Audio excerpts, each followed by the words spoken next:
Sir ತಮ್ಮ ಪೂರ್ತಿ ಹೆಸರು? ಜಗದೀಶ್ ಶಿವಾನಂದ. ಜಗದೀಶ್ ಶಿವಾನಂದ. ಓಕೆ. ಏನು ಎಜುಕೇಷನ್ ಮಾಡಿದ್ರಿ ಸರ್? ITI. ಇದೇ ಮೊದಲು ಬಾರಿಗೆ ಗ್ರಾಮ ಪಂಚಾಯತಿ ನಿಂತು ಗೆದ್ದಿರೋದು? ಹೌದು. ಇದೇ ಮೊದಲನೇ ಬಾರಿ. ಎಷ್ಟು ಖುಷಿ ಕೊಡ್ತಾ ಇದೆ ಮೊದಲನೇ ಬಾರಿ ಗೆದ್ದು ಮೆಂಬರ್ ಆಗಿದ್ದೀರಿ? ಭಾಳ ಖುಷಿ ಅನಿಸ್ತದೆ ನಮಗೆ. ಖುಷಿ ಅನ್ನಿಸ್ತಾ ಇದೆ. ಯಾವ್ದಾದ್ರು ಪಕ್ಷದ ಫಾಲೋವರ್ಸ್ ಆಗಿದ್ರೆ ಇಂಡಿಪೆಂಡೆಂಟ್ ಆಗಿದ್ದೀರಾ? ಇಂಡಿಪೆಂಡೆಂಟ್ ಆಗಿ ಕೊಡ್ತದೆ. ರಾಜಕೀಯಕ್ಕೆ ಬರೋಕ್ಕಿಂತ ಮುಂಚೆ ನಿಮ್ಮ ಫ್ಯಾಮಿಲಿ ಯಾರು ರಾಜಕೀಯದಲ್ಲಿದ್ರ? ನಮ್ಮ ರಾಜಕೀಯ ಬರ್ಬೇಕಾದ ಫ್ಯಾಮಿಲಿ ಅಂದರೆ ನಮ್ಮ ಅಣ್ಣ ದೊಡ್ಡಪ್ಪನವರು. ಅವ್ರಿಗೆ ಈ ಸಮಯದಲ್ಲಿ ಯಾವ ರೀತಿ ಒಂದು ಎಲ್ಪ್ ಮಾಡಿದರೆ, ಯಾವ ರೀತಿ ಒಂದು ಕೃತಜ್ಞತೆ ಹೇಳ್ತೀರಿ ಅವರಿಗೆ? ಎಲ್ರಿಗೂ ಯಾವ ರೀತಿ ಇಲ್ಲ, ನಮ್ಮದು ಇದರಿಂದ ನಾವು ನಿಂತು ಬಂದು ಗೆದ್ದು. ಎಷ್ಟು ಮತ ಅಂತರದಿಂದ ಗೆದ್ದು? 10 ಮತ ಅಂತರ.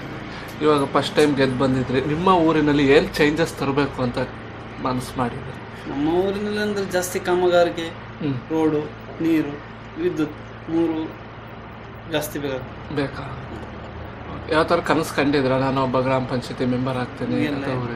ಆ ರೀತಿ ಏನೂ ಇಲ್ಲ. ಇನ್ನು ಮೇಲ್ಮಟ್ಟಕ್ಕೆ ಬೆಳೆಯೋಕೆ ಇಷ್ಟಪಡ್ತೀರಾ? ರಾಜಕೀಯವಾಗಿ ಬರೀ ಇಷ್ಟರಲ್ಲೇ ಇರ್ತೀರಾ? ನೋಡ್ಬೇಕು ಮೇಲ್ಮಟ್ಟಕ್ಕೆ ಆಗ್ತದೆ. ಜನ ಇಚ್ಛೆ ಪಟ್ಟರೆ ಮೇಲ್ಮಟ್ಟಕ್ಕೆ ಹೋಗಿ. ಅದೇ ರೀತಿ ಇವಾಗ ಯುವಕರು ಸಹ, ನಿಮ್ಮಂಥ ಯುವಕರು ರಾಜಕೀಯಕ್ಕೆ ಹೆಚ್ಚಾಗಿ ಧುಮುಕ್ತಾ ಇದ್ದಾರೆ. ಅವ್ರು ಬರೋದ್ರಿಂದ ರಾಜಕೀಯದಲ್ಲಿ ಏನಾದ್ರು ಬದಲಾವಣೆ ತರ್ಬೋದು ಅಂತೀರಾ? ಹೇಳಲಿಕ್ಕಾಗೋದಿಲ್ಲ. ಅದಕ್ಕೆ ಸಪೋರ್ಟು ಬೇಕು ಅನಿಸುತ್ತೆ.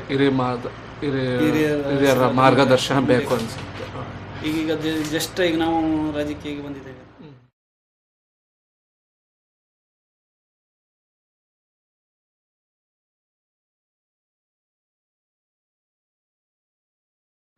ಗೊತ್ತಾಗುದಿಲ್ಲ. ಈಗ ಹಿರಿಯರ ಮಾರ್ಗದರ್ಶನ ಬೇಕೇ.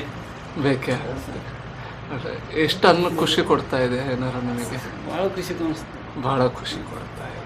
ಅದೇ ರೀತಿ ಇವಾಗ ನೀವೊಬ್ರು ಎಜುಕೇಟ್ ಆಗಿ ರಾಜಕೀಯಕ್ಕೆ ಬಂದಿದ್ದೀರಿ. ಇವಾಗಿನ ಪರಿಸ್ಥಿತಿಯಲ್ಲಿ ರಾಜಕೀಯಕ್ಕೆ ಎಜುಕೇಷನ್ ಬೇಕಾ ಬೇಡವಾ ನಿಮ್ಮ ಪ್ರಕಾರ? ಈಗಿನ ಎಜುಕೇಷನ್ ಬೇಕು. ಏನಕ್ಕೆ ಬೇಕು ಅಂತ? ಎಜುಕೇಷನ್ ಅಂದರೆ ಸ್ವಲ್ಪ ಎಜುಕೇಷನ್ ಕಲೀಲಿಕ್ಕೆ ಬೇಕು. ಯಾಕಂದ್ರೆ ಅಧ್ಯಕ್ಷ ಉಪಾಧ್ಯಕ್ಷರಾದಾಗ ಎಜುಕೇಷನ್ ಇಲ್ಲ, ಅದು ಅರ್ಥವಿಲ್ಲ. ಓದೋದಕ್ಕಾದ್ರೂ ಎಜುಕೇಷನ್ ಬೇಕು ಅಂತ ಹೇಳ್ತೀವಿ. ಸರ್, ಇದ್ಬಿಟ್ಟು ನಿಮ್ಮ ಮೂಲ ಕಸುಬು? ನಂದು ಮೂಲ ಕಸುಬು ಇಲ್ಲಿ ವ್ಯವಸಾಯ ಮಾಡ್ತೀರಾ ಅಥವಾ? ವ್ಯವಸಾಯ ಅಂದರೆ ಈಗ ಕೆಲಸ ಮಾಡೋದು, ಮನೆಗೆ ವೈರಿಂಗ್ ಮಾಡೋದು, ಎಲೆಕ್ಟ್ರಿಕಲ್ ಕೆಲಸ ಅಷ್ಟು ಮಾಡ್ತಾರೆ.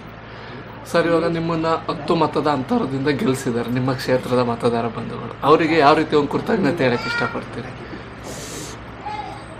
ಅವ್ರ ರೀತಿಗೆಲ್ಲ ಯಾವ ರೀತಿ ಒಂದು ಟ್ಯಾಂಕ್ಸ್ ಹೇಳ್ತೀರ ಅವ್ರಿಗೆ? ಅಂದರೆ ನೀವು ಮಾಡೋ ಕೆಲಸದ ಮುಖಾಂತರ ಕೃತಜ್ಞತೆ ಹೇಳಕ್ಕೆ ಇಷ್ಟಪಡ್ತೀರಾ?